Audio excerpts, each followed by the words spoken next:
नमस्कार दोस्तों, आप सभी का स्वागत है दोस्तों। हिंदू धर्म में पितृपक्ष का महत्व बहुत अधिक होता है। पितृपक्ष के दौरान हमारे पूर्वज पितृलोक से धरती पर हमें मिलने के लिए आते हैं। हमारे द्वारा उनके लिए किए जाने वाले श्राद्ध तथा तर्पण पिंडदान आदि कार्यों से वे संतुष्ट होकर हमें आशीर्वाद प्रदान करते हैं। प्रतिवर्ष पितृपक्ष भाद्रपद मास के शुक्ल पक्ष की पूर्णिमा तिथि से प्रारंभ होते हैं और आश्विन मास की अमावस्या को उनकी समाप्ति होती है। इसे सर्वपितृ अमावस्या कहा जाता है। पितृपक्ष के दिनों में मनुष्य को पितरों की संतुष्टि के लिए श्राद्ध कर्म तथा दान धर्म करने चाहिए। श्री कृष्ण कहते हैं, जिस मनुष्य को उसके पितरों का आशीर्वाद प्राप्त होता है, उसके कुल का गौरव सदैव ही बढ़ता है। ऐसा मनुष्य कभी दरिद्र नहीं रहता है। और यह जो पितृपक्ष के 16 दिन होते हैं, वह अपने पितरों को खुश करने के लिए ही होते हैं। पितृपक्ष के दौरान हर व्यक्ति अपने पितरों को आसानी से खुश कर सकता है। लेकिन आपको कैसे पता लगेगा कि आपके घर में पितृदोष है या नहीं? दोस्तों, आज की इस वीडियो में हम आपको इसी विषय पर जानकारी देंगे। साथ ही आपको यह भी बताएंगे कि कैसे आप पहचान सकते हैं कि आपके घर में पितृदोष है या नहीं, इसके क्या लक्षण हो सकते हैं और किस तरीके से आपको संकेत दिखाई देंगे। इसके अलावा हम आपको बताएंगे कि कौन से उपाय करने चाहिए। इस वीडियो में हम आपको पूरी जानकारी देंगे और साथ ही एक ऐसा कार्य भी बताएंगे जिसे आपको पितृपक्ष में जरूर करना चाहिए। अगर आप यह कार्य नहीं करते हैं तो आपके पितृदेवता आपसे बहुत नाराज हो जाते हैं, जिससे आपके घर में कंगाली छा जाती है, आपके परिवार में संकट आ जाता है और आपके जीवन की खुशियों को किसी की नजर लग जाती है। सबसे पहले दोस्तों, हम आपको बता दें कि जो भी जानकारी हम आपको बता रहे हैं उसका उल्लेख शिव महापुराण में बड़े विस्तार से किया गया है। हम इसे आपके सामने आसान भाषा में प्रस्तुत कर रहे हैं। इसलिए दोस्तों, इस वीडियो को पूरा देखें ताकि आपको पितृदोष से संबंधित सभी जानकारी मिल सके। अगर आपको यह वीडियो पसंद आए तो इसे लाइक और शेयर जरूर करें और हमारे चैनल को सब्सक्राइब करना ना भूलें ताकि आपको ऐसी महत्वपूर्ण जानकारी मिलती रहे। साल 2025 में पितृपक्ष या श्राद्ध की शुरुआत कब से होगी? पितृपक्ष का समापन कब है? श्राद्ध की संपूर्ण तिथियां और पितरों को प्रसन्न करने के लिए किए जाने वाले कार्यों के बारे में पितृपक्ष को महत्वपूर्ण माना गया है। श्राद्ध पक्ष भी कहते हैं। शास्त्रों के अनुसार आश्विन माह में पितृपक्ष के 16 दिन बेहद महत्वपूर्ण होते हैं। इस दौरान पितरों के लिए किए गए श्राद्ध पिंडदान व तर्पण से पितृ प्रसन्न होते हैं।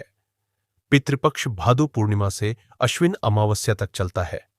आइए जानते हैं, साल 2025 में पितृपक्ष या श्राद्ध पक्ष कब शुरू और कब समाप्त होगा और पितरों को प्रसन्न करने के लिए पितृपक्ष में क्या करना चाहिए।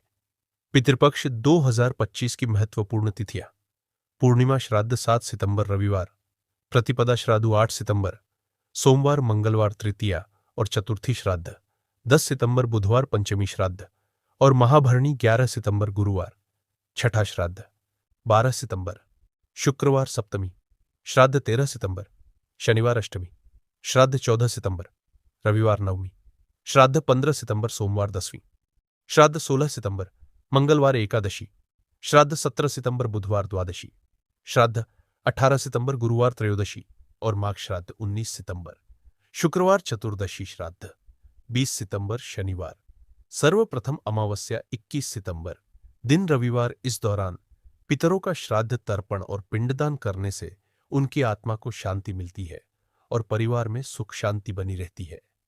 पितृपक्ष का समापन 21 सितंबर के दिन सर्वपितृ अमावस्या पर होगा।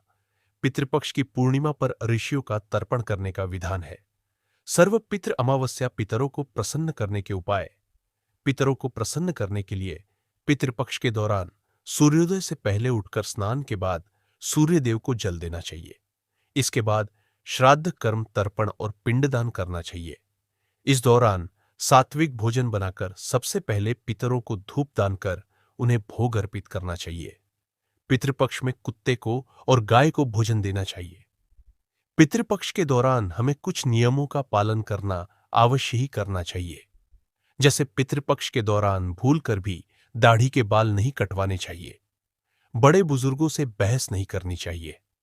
इसके साथ ही कुछ ऐसी वस्तुएं भी होती है जिनको पितृपक्ष के दौरान भूलकर भी नहीं खरीदना चाहिए, क्योंकि यह बिल्कुल भी सही नहीं माना जाता है। भक्तों, कुछ ऐसी चीज है जिन्हें पितृपक्ष में खरीदने से पितृ नाराज हो जाते हैं। चलिए अब जान लेते हैं उन वस्तुओं के बारे में। दोस्तों, पितृपक्ष के दौरान नमक का दान करना बड़ा ही महत्वपूर्ण माना जाता है। इस दौरान नमक का दान आप कर सकते हैं, लेकिन आपको पितृपक्ष के दौरान नमक को भूलकर भी नहीं खरीदना चाहिए। इस समय नमक को खरीदना बहुत ही ज्यादा अशुभ माना जाता है। साथ शुरू होने से पहले आपको अपने घर में नमक खरीद कर रख लेना चाहिए। पितृपक्ष के दौरान नमक खरीदने से हमारे घर में लगातार बीमारियों का घर बन जाता है। सरसों का तेल, अगर आप इस दौरान सरसों का तेल खरीदते हैं तो पितरों के साथ ही शनिदेव भी आपसे बहुत ज्यादा क्रोधित हो जाते हैं। इसीलिए गलती से भी आपको सरसों का तेल पितृपक्ष के दौरान नहीं खरीदना चाहिए। आप तो जानते ही हैं, जब शनिदेव किसी से क्रोधित हो जाते हैं तो उसे व्यक्ति की क्या दशा कर देते हैं। इसको भी पितृपक्ष शुरू होने से पहले ही आपको अपने घर में खरीद कर रख लेना चाहिए।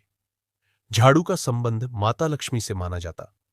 पितृपक्ष के दौरान झाड़ू खरीदने से आपको समस्याओं का सामना करना पड़ सकता है। खासकर आपकी आर्थिक स्थिति पर बहुत ही ज्यादा अशुभ प्रभाव पड़ेगा। इसीलिए श्राद्ध पक्ष के दौरान झाड़ू खरीदने की गलती आपको भूलकर भी नहीं करनी चाहिए। पितृपक्ष के दौरान नए वस्त्र बिल्कुल भी नहीं खरीदने चाहिए। ये बहुत ही ज्यादा अशुभ होते हैं। जब हम अपने पितरों को याद करते हैं और सात्विक जीवन जीते हैं तो गलती से भी उसे दौरान आपको नए वस्त्र और आभूषण खरीदने से बचना चाहिए। इस अवधि में ज्यादा सांज सजा करने की वजह सात्विक रहने से पितृदेव हमसे बहुत ही ज्यादा प्रसन्न रहते हैं।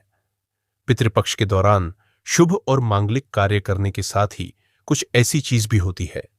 पितृपक्ष के दौरान ना ही बासी भोजन करना चाहिए और ना ही किसी को करना चाहिए। कोई जरूरतमंद व्यक्ति अगर आपके द्वार पर आए तो उसे भी आप बासी भोजन न दें। शास्त्रों में बताया गया है कि पितृपक्ष के दौरान पितृ किसी भी रूप में द्वार पर आ जाते हैं, और अगर ऐसे में आप पितरों को, इससे आपको पितृदोष लगेगा। इसीलिए इस बात का विशेष ध्यान रखें, ना तो आप बासी भोजन करें और ना ही किसी को दें। दोस्तों, पितृपक्ष के दौरान अपने खुद के लिए वस्त्र नहीं खरीदना चाहिए। इन 16 दिनों में आप वस्त्रों का दान कर सकते हैं, क्योंकि इस दौरान हमारे पितृदेव हमारे घर के अंदर ही हमारे आसपास मौजूद रहते हैं, और अगर आप ऐसा करेंगे तो हमारे मित्र नाराज होकर चले जाएंगे। पितृपक्ष के दौरान घर में रोना नहीं चाहिए, इससे भी पितृदोष लगता है। इन 16 दिनों के अंदर खुशी खुशी पितरों का स्वागत करना चाहिए, उनका आशीर्वाद प्राप्त करना चाहिए। दोस्तों, मसूर की दाल के अलावा पितृपक्ष के दौरान काले नमक, काले जीरे का सेवन भी नहीं करना चाहिए, और ना ही ब्राह्मण भोजन में इन चीजों को शामिल करना चाहिए। पितृपक्ष के दौरान मूली, लौकी, खीरा और सरसों का साग ना तो खाया जाता है और ना ही खिलाया जाता है। श्राद्ध पक्ष में इन चीजों को खाना और खिलाना दोनों ही वर्जित होता है। श्राद्ध पक्ष के दौरान नींबू का सेवन कर सकते हैं, लेकिन पितरों के भजन में, ब्राह्मण भोजन में नींबू न डालें। पितृपक्ष के दौरान कई तांत्रिक क्रियाएं भी की जाती है, इसलिए इस दौरान दूध, दही या फिर सफेद खाद्य पदार्थ जैसे कि सफेद रंग की मिठाइयां, बर्फी इत्यादि का सेवन नहीं करना चाहिए।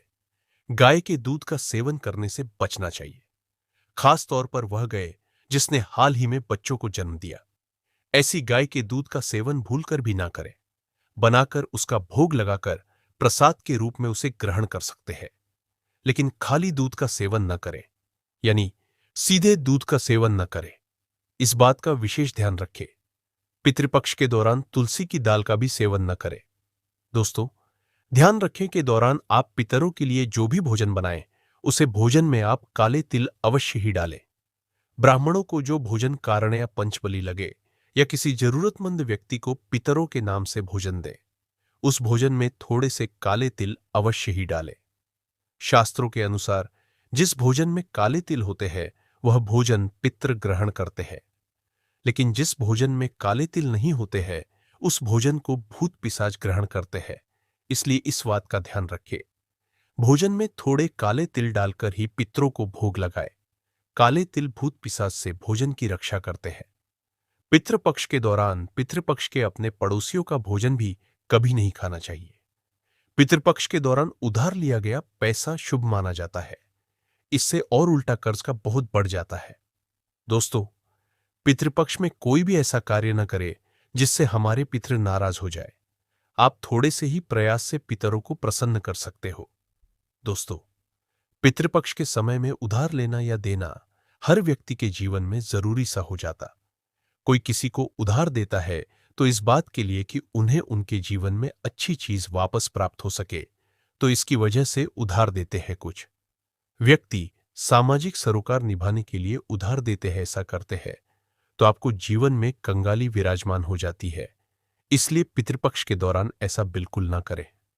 बात करते हैं सबसे पहली चीज की। तो दोस्तों, सबसे पहली चीज तो यह है कि अपने पूर्वजों से जुड़ा हुआ धन या किसी प्रकार की कोई भी चीज आप किसी व्यक्ति को ना दें। जैसे कि बुजुर्गों द्वारा दिया गया चांदी का सिक्का या आशीर्वाद के तौर पर दी गई कोई वस्तु या किसी भी प्रकार की कोई निशानी या भगवान से जुड़ी हुई पूजा की सामग्री आप भूलकर भी किसी को उधार या फिर दान में न दें।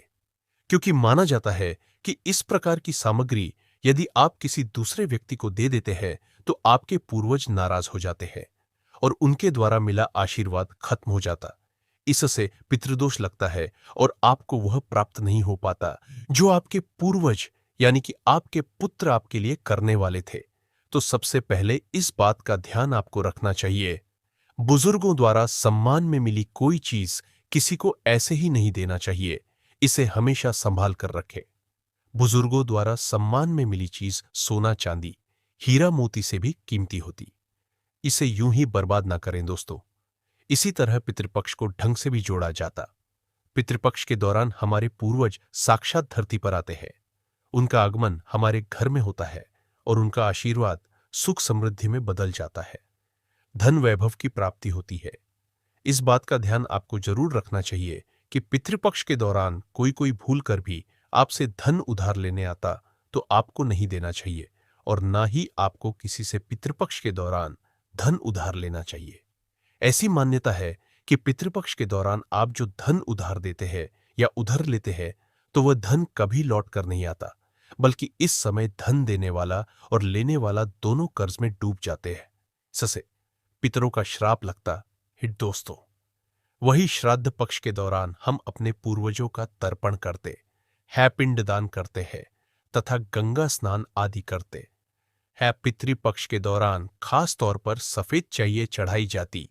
इस बात का ध्यान रखें, पितृपक्ष के दिन हमारे पूर्वज